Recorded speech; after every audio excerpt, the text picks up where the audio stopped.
little bleary-eyed.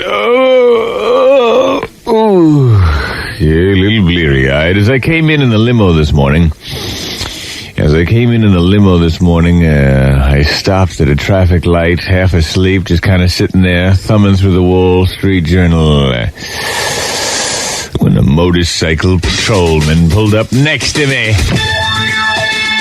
Time to wonder what it must be like to strap on a gun and pin on a bird and become a lawman.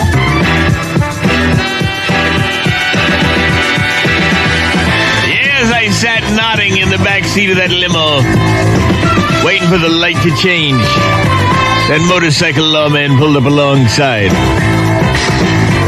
And as I looked at him through the glass and he looked at me, I could tell what he was thinking.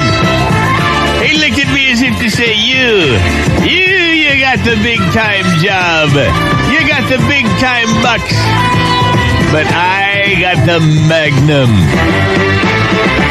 Everywhere I go, I take that Magnum with me. What a feeling it is to feel the reassuring weight of those 6 lead love notes on my hip at all times. In the supermarket, at the laundromat, going to a family dinner, that Magnum's always there. Yeah, when you take your jacket off, you may get a glance at the bulk. But when I take my jacket off, I get a glance at that low-slung, off-duty shoulder holster with that big barrel just hanging there, waiting for bow. Yeah, so sit there in the back seat of your limo. Sit there. But I got the gun, and I got the power. And I thought about it.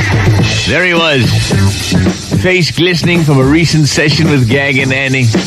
His big boots spit-shined by some jail trustee, sitting on that motorcycle, anticipating the next session of brutality. And there I was, sitting in the back of my limo.